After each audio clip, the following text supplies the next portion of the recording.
एक medical store पर एक गरीब औरत रोते हुए दुकानदार से दवा मांग रही थी।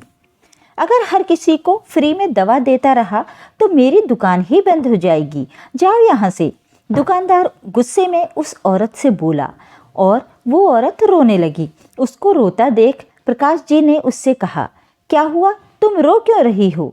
तब वो रोते हुए बोली, मेरी बेटी की तबीयत बहुत खराब है, डॉक्टर ने ये दवाई देने को कहा, पर मेरे पास 200 रुपये कम हैं। प्रकाश जी ने अपनी जेब से रुपए निकालकर उस औरत को दे दिए। वो हाथ जोड़कर प्रकाश जी से बोली, मैं आपको ये पैसे जल्दी लौटा दूंगी। नहीं, इसकी कोई ज़रूरत नहीं, तुम अपनी बेटी का ख्याल रखो। ऐसा कहकर प्रकाश जी अपने घर की ओर चल दिए। ये क्या है नेहा, सिर्फ दही का रायता, कोई सब्जी नहीं बनाई क्या? आपके पापा लेकर आते तो बनाती ना। ये सुन सौरभ बोला, क्या मतलब है तुम्हारा? सुबह मैंने आपके पापा को 200 रुपये दिए थे सब्जी लाने के लिए। सब्जी तो लाए नहीं, ऊपर से किसी का भला करके आ गए। क्यों करते हो पापा आप ऐसा? बोलो पापा, आपको नेहा ने सब्जी के लिए पैसे दिए थे या किसी का भला करने के लिए? बेटे की बात सुनकर प्रकाश जी बोले, बेटा उस औरत को पैसों की बहुत ज़रूरत थी, उसकी बेटी बीमार थी। हाँ, तो उसको पूरे पैसे देने की क्या ज़रूरत थी? 20-30 रुपए देकर भी तो आप पीछा छुड़ा सकते थे। अब देखिए, आपकी वजह से आज ये दही का रायता खाना पड़ेगा। नेहा, तुम कोई नौकर क्यों नहीं रख लेती हो? अच्छा, नौकर रख लिया तो घर में पड़े पापा क्या करेंगे? सौरभ बोला, अरे कम से कम ये सब तो नहीं होगा। थोड़ा बहुत काम कर रहे हैं तो तुम्हारे पापा के हाथ पैर चल रहे हैं। अगर कुछ नहीं करेंगे तो ये बिस्तर पकड़ लेंगे और वो मुसीबत भी तो हमें ही झेलनी पड़ेगी। फिर कौन करेगा उनकी सेवा? मुझसे तो नहीं होगा ये सब। फिर खाने की तरफ देखकर सौरभ बोला, नेहा तुम भी तो दोबारा पापा को पैसे देकर सब्जी मंगवा सकती थी ना, पर नहीं, तुमने भी जरूरी नहीं समझा। हाँ, अब तुम मुझ पर ही गुस्सा करो, अपने पापा को कुछ मत बोलना। इतना कहकर नेहा बिना खाना खाए ही सोने चली गई। ये देख सौरभ खाने की टेबल से उठा और अपने पापा से बोला, देख लिया ना पापा, आज आपकी वजह से नेहा ने खाना भी नहीं खाया। अब आप यहाँ बैठकर आराम से खाओ। ऐसा कहकर सौरभ भी बिना खाना खाए अपने कमरे में चला गया। प्रकाश जी कुछ नहीं बोले, पर उनकी आंखों के आंसू बहुत कुछ बोल रहे थे। अगले दिन सौरभ के ऑफिस जाने के बाद नेहा की दोस्त रूपा उसके घर आई। तुम तो आई नहीं, सोचा मैं ही आ जाऊं तुमसे मिलने। क्या करूं, घर से टाइम मिले तो कहीं जाऊं ना। सारा दिन मेरे ससुर घर में पड़े रहते हैं, उनको ऐसे घर में अकेला छोड़ दिया तो पता नहीं क्या करेंगे। नेहा की बात सुन रूपा बोली, ऐसे क्यों बोल रही हो? तुम्हारे ससुर तो बहुत अच्छे हैं, तुम्हारे घर का सारा काम भी करते हैं, फिर भी तुम उनके लिए ऐसा बोल रही हो। हाँ, वो कितना काम करते हैं ये तो मैं ही जानती हूँ। मुंह बनाते हुए नेहा बोली, अच्छा बाबा, तुम गुस्सा क्यों कर रही हो?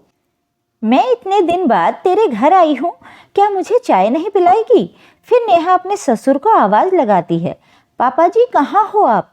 अपनी बहू की आवाज़ सुन प्रकाश जी कमरे से बाहर आकर नेहा से बोलते हैं, हाँ बेटा, तुमने बुलाया क्या? पापा, मेरी दोस्त रूपा के लिए चाय बना दीजिए और एक कप मेरे लिए भी। ये देख रूपा बोली, नेहा तू पागल है, अपने ससुर से चाय बनाने को बोल रही है? ऐसा कर, मुझे नहीं पीनी चाय, तू रहने दे। क्यों नहीं पीनी? और पापा जी, आप यहाँ हमारे सिर पर अभी तक क्यों खड़े हो? जाकर चाय बनाओ। ठीक है बेटा, अभी बना देता हूँ। प्रकाश जी ने जैसे तैसे चाय तो बना ली, पर उनके हाथ कप में चाय डालते वक्त बहुत कांप रहे थे, जिसकी वजह से चाय का कप फर्श पर गिरकर टूट गया और सारी चाय जमीन पर फैल गई।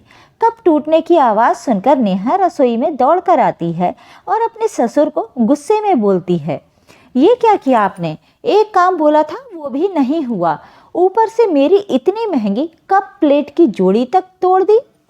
बेटा वो कुछ और बोलते नेहा प्रकाश जी को हाथ में झाड़ू पकड़ाकर बोलती है, ये लो, अब ऐसे बुत बनकर खड़े मत रहो, साफ करो इसको। ऐसा बोल नेहा चली जाती है। प्रकाश जी की आंखों में आंसू बहने लगते हैं, पर वो कर भी क्या सकते थे। इधर रूपा ने नेहा की सारी बातें सुन ली। जब वो अपने ससुर पर गुस्सा कर रही थी, उसे अपने दोस्त पर बहुत हैरानी हो रही थी। रूपा को बहुत बुरा लग रहा था, इसलिए वो नेहा को बिना बताए ही वहां से चली गई। शाम को जब सौरभ घर आया तो नेहा ने बात को कुछ ज्यादा ही बढ़ा चढ़ाकर बताया, जिसकी वजह से सौरभ गुस्से में अपने पापा के कमरे में गया और बोला, पापा आप चाहते क्या हो? आखिर हमें चैन से जीने दोगे या नहीं? पास खड़ी नेहा मुस्कुरा रही थी। प्रकाश जी बोले, बेटा ऐसा क्या किया मैंने? क्या किया? आपने ये मुझसे पूछ रहे हो क्या? आपको नहीं पता?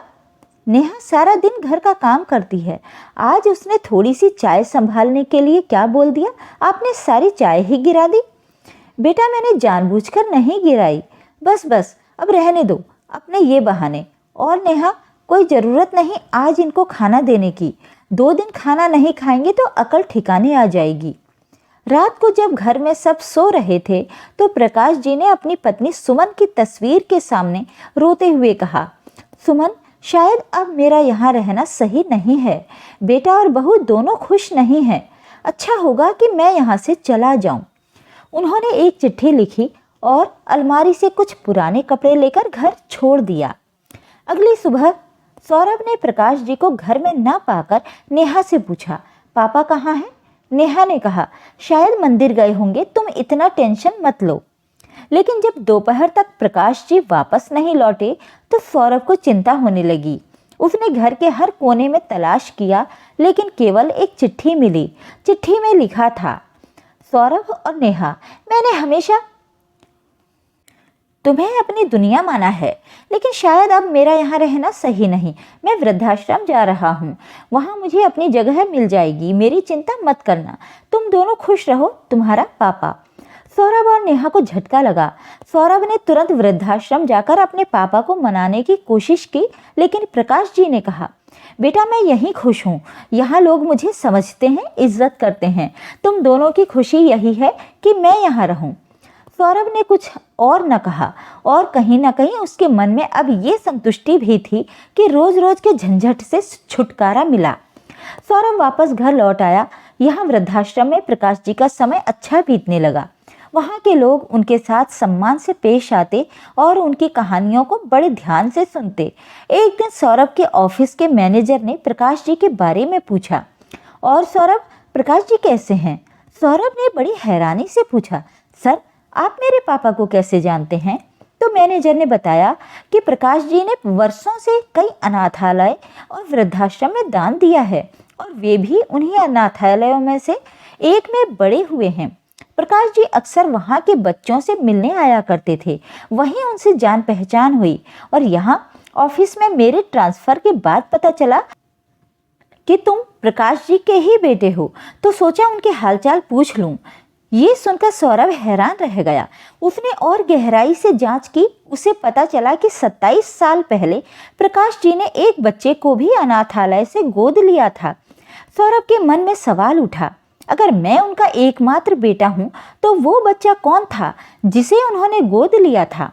कुछ और जांच पड़ताल के बाद सौरभ को चौंकाने वाला सच पता चला।